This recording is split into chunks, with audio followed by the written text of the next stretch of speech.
Les presento a Andy Hernández. ¿Y por qué digo así, Andy, va transcurriendo en Venezuela la cuestión? Porque el venezolano sale, anda, se ríe, participa, prepara al ritmo que puede, al ritmo del bolsillo que tiene, las hallaquitas, que es el plato típico para Navidad, se prepara para ir a votar el domingo, sin dejar de tener el otro ojito custodiando la patria.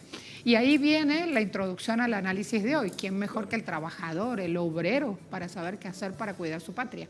Mira, lo primero que hay que saber, y esto hay estudios que lo certifican, es que el 50% de la contracción que vivió el país fue por responsabilidad de las sanciones. Y si hablamos de que 1% del PIB más o menos son entre 40.000 y 45.000 empleos generados, estamos diciendo que un aproximado de más de un millón de empleos destruyeron las sanciones. ¿Qué significó esto para el ¿Quiénes pueblo pidieron venezolano? las sanciones? Primera reflexión, ¿no? Ajá. Entonces este es un pueblo que está consciente y ya cada vez más, de alguna manera, la sociedad venezolana ha logrado ponerse en acuerdo de que el problema económico, los problemas políticos, sociales, los vamos a resolver los venezolanos. Y en ese custodio de saber quién es el que está atacando de afuera, quién está agitando el frasco, ¿no? Para que nosotros nos peleemos internamente. Entonces, eso es importante porque en Latinoamérica se habla mucho de PIB y del número, ¿no? Pero ¿qué significa el número? Ajá, ¿Qué significa el crecimiento? Claro, claro. ¿Qué significa que Venezuela tenga entonces un porcentaje o que tenga 18 trimestres creciendo, ¿no? Ah, bueno, nos destruyeron la capacidad productiva, eso no es un secreto, ¿sí?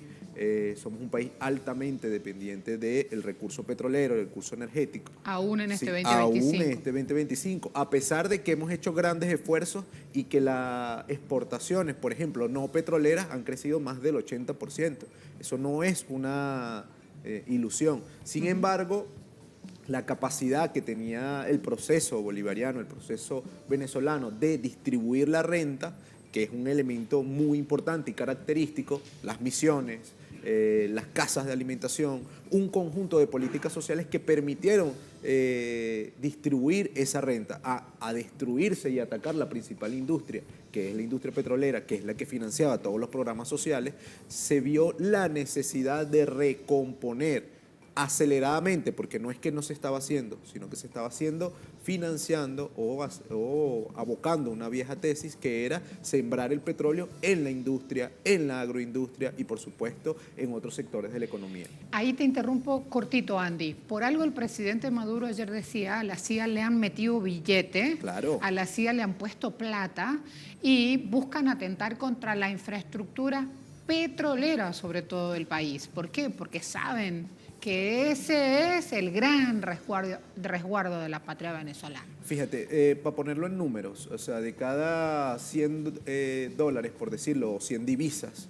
que entran al país, más del 80% depende de la industria petrolera.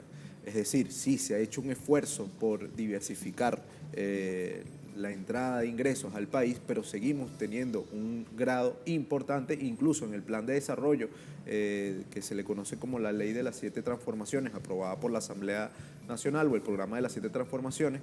El planteamiento es que se logre aumentar la producción petrolera, ¿no? Para poder seguir financiando la reindustrialización, la forma de industrializar el país. En Venezuela, como lo dije, o sea, hay, al igual que en Latinoamérica, unos altos niveles de informalidad.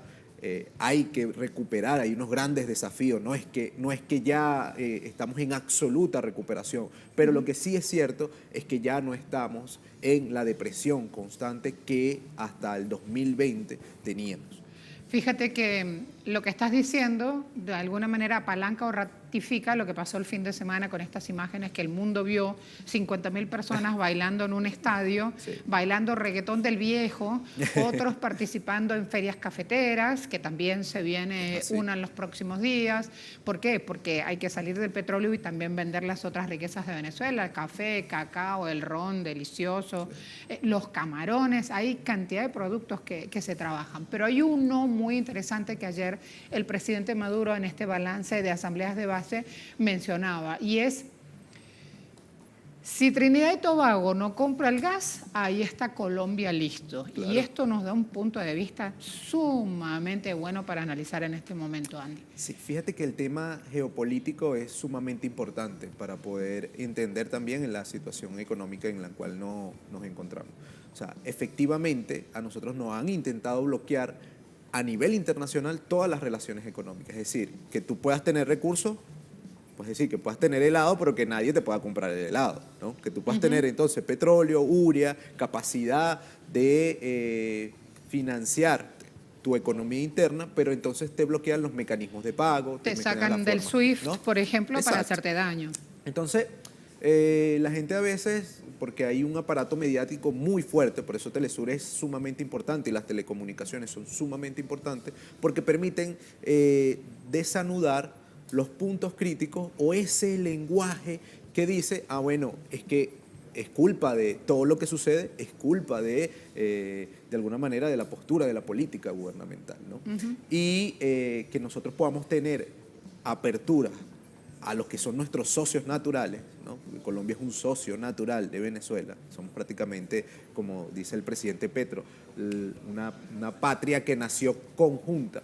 Entonces eso va a permitir no solo que se logre financiar todo el aparataje venezolano, sino aparte crecer conjuntamente con un plan binacional que se está llevando a cabo, ¿no? A mí lo que me parece, por un lado, es cómo la mediática funciona, me parece muy, muy interesante de analizar. ¿Cómo funciona? Por un lado, la mediática. Primero, Venezuela es un diablo que decide rescindir con Trinidad y Tobago sus contratos gasíferos, sin mencionar la acción del gobierno de Trinidad y Tobago que entregó la soberanía de sus mares a Estados Unidos para hacerle daño a Venezuela. Es imposible que finjan ingenuidad. Sí, claro. En ese contexto, el gobierno de Venezuela dice, hasta aquí llegó nuestro, lo estamos contando así para que sea fácil de entender, hasta aquí llegó nuestro acuerdo de gas. Lo que no dicen por estos días es que Trinidad y Tobago, si aparece en redes sociales, están haciendo filas para comprar gas y para abastecerse de combustibles. Entonces, ¿cómo una misma decisión de un gobierno desde la política afecta el bolsillo de su propia gente? Y ahí la mediática se calla. Sí, a mí me gusta mucho hablar de este tema porque fíjate que la política Petrocaribe, que de ahí es donde sale, es una política que aportó a mucho, a forjar esa estabilidad en el Caribe, en el Caribe nuestro, pues, ¿no? Y en ese sentido creo que es importante recalcar que es una política de subsidio, incluso pudiéramos decir hasta de trueque. Pasa que, eso iba a decirte, se usa mal la palabra subsidio. Sí. En realidad pagaban el precio estipulado por Venezuela con el insumo que podían. Exacto. Y así nos llegaron arvejas, granos. Arroz. De Guyana, un montón de arroz. Y hay que decirlo, lo que pasa es que lastimosamente la fuerza mediática que tiene todavía el hegemón occidental, por decirlo de alguna manera, sigue siendo potente. Telesur es una ventana, es una luz, ¿sí? Pero todavía sigue siendo muy potente la mediática internacional. Yo creo que desafíos hay muchos, porque también eso hay que decirlo, pero esos desafíos se están enfrentando a nada más y nada menos que un movimiento geopolítico internacional donde tenemos por un lado China avanzando con todo el poderío tecnológico, con todo el poderío de financiamiento. Tenemos una región, esta región latinoamericana que depende mucho de los commodities y que depende mucho de la inversión extranjera directa. Tenemos un imperio o una economía estadounidense que está en un colapso importante, que está jugando durísimo a lograr reabastecer su parque industrial, por decirlo de alguna manera, erróneamente creo yo, pero que no permite entonces la facilidad de otros inversionistas extranjeros en la región. Y lo que está tratando de recuperar es su posición económica, geoeconómica en la región. China en el 2020 no tenía la capacidad de inversión extranjera que tiene hoy en América Latina, ¿sí? Y ahí se ve cómo se va de alguna manera no solo ampliando la capacidad de incidir, sino también la forma en cómo se puede lograr el crecimiento y el desarrollo en la región América Latina. Y aquí viene ya la última parte de nuestro análisis. ¿Cómo se puede ampliar crecimiento y desarrollo? Se vienen las elecciones en los espacios comunales. Lo tenemos que contar así porque en otros países no existe la organización comunal, no hay, inclusive con estatutos, con una constitución, un equipo de trabajo designado por los propios vecinos, no hay protocolos para esto. En Venezuela sí. Existen las comunas con su CUIT, para decirles en Argentina, con una identificación tributaria. Existe todo un programa inclusive de presentación ante la jurisprudencia. Y aquí, el próximo domingo, cuarta vez en el año, se van a votar proyectos para hacer mejoras en la comuna. ¿Y quién apalanca eso? El Estado Nacional. Yo hace un rato les decía, aquí no hay motosierra.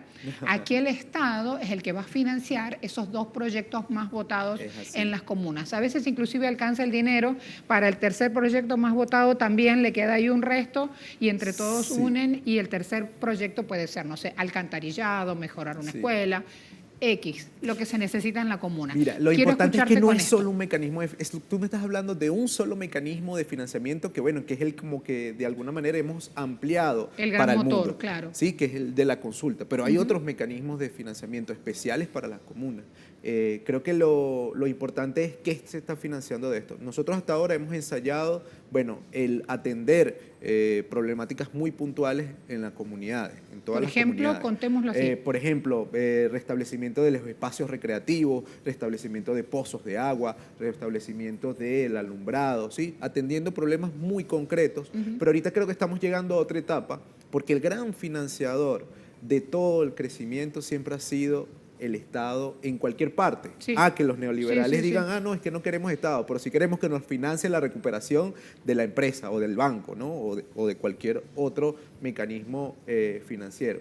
Y aquí en Venezuela vamos entonces, o toca la etapa de cómo hacemos para ahora que ese gran cantidad de recursos permita apalancar el modelo de desarrollo económico comunal, que no es pequeño, porque sí, se da en una comunidad puntual, pero es que no solo se da en esa comunidad, se da en las 5.336 comunidades, porque estamos hablando... Acá mismo, donde estamos en Boleíta, hay 12 espacios comunales. Exacto.